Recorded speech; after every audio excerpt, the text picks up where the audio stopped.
கர்த்தருக்கு பிரியமானவர்களே, இயேசுவோடு நாம் நிகழ்ச்சியில் 98ஆம் பாகத்தின் சந்திப்பதில் மிகுந்த மகிழ்ச்சி அடைகிறேன். கர்த்தருடைய வார்த்தை இன்று நாம் பார்ப்போம்.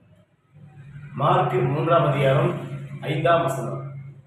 அவர்களுடைய இருதயம் கடினத்தின் நிமித்தம் அவர் விசனப்பட்டு கோபத்துடனே சுற்றிலும் இருந்தவர்களை பார்த்து, அந்த மனுஷனை நோக்கி உன் கையை நீட்டு என்றார். அவன் நீட்டினான். அவன் கை மறுக்கையை போல் சொஸ்தமாயிடுச்சு. அதாவது ஏசப்பா யார் சொல்றாரு பார்த்தீங்கன்னா, அவர் சூம்பின கையை ஒருத்தர் இருக்கலாம். அதாவது பார்த்தீங்கன்னா ஒரு 2 கையில் ஒரு கை சூம்பி வச்சு மனமாக சொல்றாரு.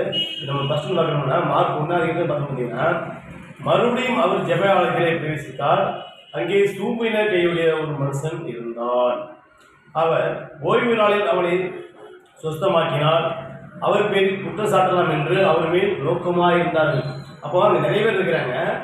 நிறைய பேர் இருக்கிறத பார்த்தீங்கன்னா, அவர் ஓய்வு நாளில் யாராவது சுகமாக்கினா, குணப்படுத்தினா ஏசப்பா மேல குற்ற சுமக்கலாம்னு சொல்லிட்டு யோசனையும் இருக்கிறாங்க.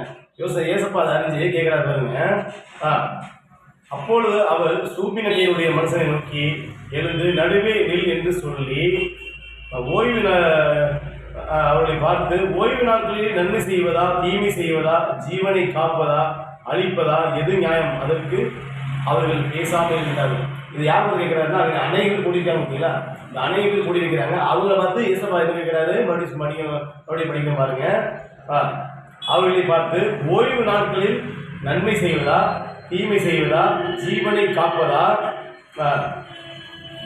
அழிப்பதா எது நியாயம் என்றார். அதற்கு அவர்கள் பேசாமல் இருந்தார்கள். அப்போ இவ்வளவு பேசி இவ்வளவு வார்த்தைகள் கேட்டோம், எது நல்லதுன்னு சொல்லி கேட்டோம். அவங்க எந்த ஒரு வார்த்தையும் நம்ம இருதய கடிந்து நின்றோம், அப்படியே அமைதியாக சைலண்டாக இருக்காங்க. அப்போ ஏசப்பா உடனே கோவப்பட்டு சொல்றாரு பாருங்க, பேசாமல் இருந்தது. அவர்களுடைய இருதய கடித நிமித்தம் அவர் விசனப்பட்டு கோபத்தினுடைய சுற்றிலும் இருந்தவர்களை பார்த்து, அந்த மனுஷனை நோக்கி உன் கையை நீட்டு என்றார். அவன் நீட்டினான். அவன் கை மறுகையை போல் சுத்தமாயிடுச்சு. அப்போ இந்த வீடியோ நீங்கள் ஃபுல்லாக பார்க்குற மாதிரி இருந்துச்சுன்னா கீழே லிங்க் கொடுத்துருக்கேன். அதை நீங்கள் போய் பார்த்தீங்கன்னா ஃபுல் வீடியோ வரும் உங்களுக்கு. இந்த வீடியோ பார்த்துருக்கீங்க. நீங்கள் சப்ஸ்கிரைப் பண்ணுங்கள், ஃபாலோ பண்ணுங்கள், கமெண்ட் பண்ணுங்கள். நன்றி.